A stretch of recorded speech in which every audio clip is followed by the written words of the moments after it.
Viewers, welcome to my channel Avani's world. Shri Parabhava నామ సంవత్సరం ఉత్తరాయణం వసంత ఋతువు వైశాఖ మాసం శుక్లపక్షం పౌర్ణమి. ఈరోజు శుక్రవారం, స్వాతి నక్షత్రం. ఈరోజు మనందరము కూడా మనపై ఉన్న చెడు ప్రభావం తొలగిపోవడం కోసం, నెగిటివ్ ఎనర్జీ లేకుండా ఉండడం కోసం నరసింహ నామాన్ని జపించాలి. ఓం నమో నరసింహాయ నమః. ఓం నమో నరసింహాయ నమః.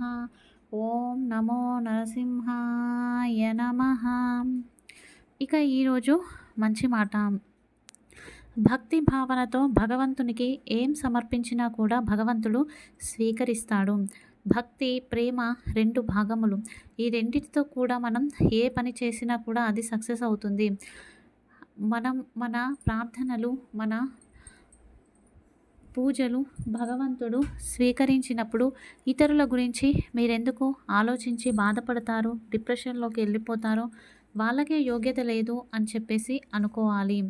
భగవంతుడు ప్రేమతో భక్తితో అర్చిస్తే స్వీకరిస్తాడు. మనమెందుకు బాధపడాలి? ఇతరుల కోసం మీరు బాధపడుతున్నారు అంటే తప్పులు మీలోనే ఉంది అని అర్థము. ఒకరోజు నారద మహర్షి ఉదయాన్నే వైకుంఠానికి మహావిష్ణు దర్శనం కోసం వస్తాడు. అక్కడ ద్వారపాలకుల దర్శనం అవుతుంది. అలాగే లక్ష్మీదేవి కూడా దర్శనమిస్తుంది. కానీ విష్ణు భగవానుడు అక్కడ ఉండడు. అప్పుడు లక్ష్మీదేవిని నారద మహర్షి ముని విష్ణు భగవానుని గురించి అడిగినప్పుడు విష్ణు భగవానుడు లోపల పూజ చేసుకుంటున్నాడు అని చెప్పేసి చెప్తుంది. అప్పుడు నారద మహర్షి ఆశ్చర్యంతో 7 లోకాలు 14 లోకాలను పాలించే శ్రీ మహావిష్ణువు ఎవరికి పూజ చేస్తున్నాడు అని చెప్పేసి లక్ష్మీదేవిని అడుగుతాడు. అందుకు మాత వచ్చాక స్వామిని అడుగుమని చెప్పి వెళ్ళిపోతుంది.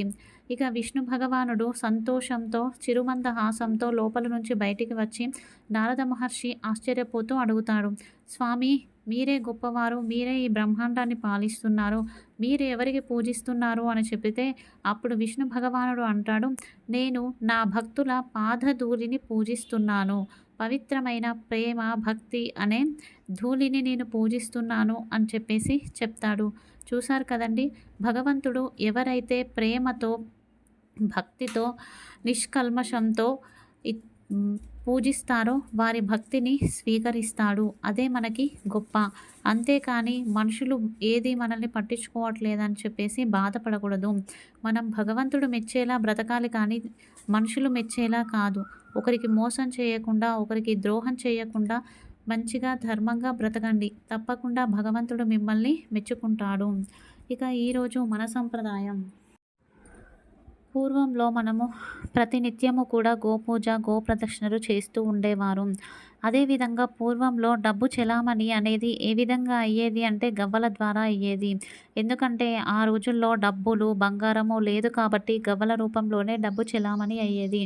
ఏదైనా కష్టం వస్తే 3 పిడికల గవ్వలు తీసుకొని ఆవు పేడలో పెట్టి కప్పి దానిని తులసి చెట్టు మొదట్లో కానీ, శ్రీగంధమ చెట్టు మొదట్లో కానీ, మామిడి చెట్టు మొదట్లో కానీ పెట్టేవారు.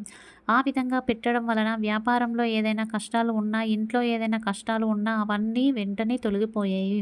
పితృదోషాలు తొలగిపోవడానికి గోవు పూజ చేయాలి. ప్రతి వారానికి ఒకసారి గోవు పేడను గుమ్మానికి అలకాలి. ఈ విధంగా చేయడం వలన అష్టైశ్వర్యాలు, దేవతాకర్షణ అనేవి ప్రాప్తిస్తుంది. అలా చేయడం వీలు కాకపోతే కనీసం దేవుని గదిలో ఒక పీటపై అయినా కూడా గోమయాన్ని అలికి దీపాన్ని పెట్టడం వలన లక్ష్మీ కటాక్షం ప్రాప్తిస్తుంది. ఇప్పుడు ఉదయం ఆచరించవలసిన పూజ. రేపు వెంకటేశ్వర స్వామి ముందు నెయ్యి దీపాన్ని కానీ, కొబ్బరి నూనెతో దీపాన్ని వెలిగించి వెంకటేశ్వర వజ్రకవచాన్ని పారాయణ చేసి బెల్లము, అటుకులు ప్రసాదంగా నైవేద్యంగా సమర్పించి తదుపరి మీరు దానిని ప్రసాదంగా ఇంట్లో వాళ్ళందరూ భుజించండి. ఈ విధంగా చేసినట్లయితే కుటుంబ సఖ్యత కలుగుతుంది. అలాగే అటుకులు, బెల్లాన్ని సమర్పిస్తే ఆర్థికాభివృద్ధి. అదేవిధంగా వెంకటేశ్వర వజ్రకవచ పారాయణ చేయడం వలన ఎవరైనా మీకు ఆపదలు తలపెడుతుంటే దాని నుంచి విముక్తి కలిగి విజయం మిమ్మల్ని వరిస్తుంది. తప్పకుండా రేపు ఆచరించండి. ఇక ఈరోజు వాస్తు పరిష్కారంలో భాగంగా ఇల్లు ఉన్నప్పుడు ఇంటికి ముందర అంటే తూర్పు వైపు సూర్యకిరణాలు పడే దిశలో మన ఇంటికన్నా కూడా పెద్దగా బిల్డింగు ఉండి సూర్యకిరణాలు మన ఇంట్లో పడట్లేదు మధ్యాహ్నం అయినా కూడా అంటే అది ఇంటికి దోషము. ఎదుగుదల అనేది ఆ ఇంట్లో ఉండదు. పడమర వైపు ఎత్తు బిల్డింగ్ ఉండి సూర్యకిరణాలు పడకపోయినా మంచిదే కానీ తూర్పు వైపున ఎత్తు బిల్డింగ్ ఉండకూడదు. సూర్యకిరణాలు మన ఇంట్లో ఖచ్చితంగా పడాలి. దాన్ని సరిచేసుకోండి. ఇక ఈరోజు యోగక్షేమం. భార్యాభర్తల మధ్య సఖ్యత కోసం ఈరోజు సాయంత్రం లక్ష్మీనారాయణల ముందు బెల్లంపై నెయ్యి దీపాన్ని వెలిగించి లక్ష్మీనారాయణ కవచాన్ని కానీ, స్తోత్రాన్ని కానీ, లక్ష్మీనారాయణ హృదయ స్తోత్రాన్ని కానీ పారాయణ చేయండి. ఇవేవీ కుదరకపోతే లక్ష్మీనారాయణులని భక్తి శ్రద్ధతో పూజించండి. ఈరోజు సాయంత్రం రమా సహిత శ్రీ సత్యనారాయణ స్వామి వ్రతాన్ని ఆచరించడం అత్యంత శుభకరం. తప్పకుండా అందరూ ఈ పూజను, పరిహారాన్ని ఆచరించండి.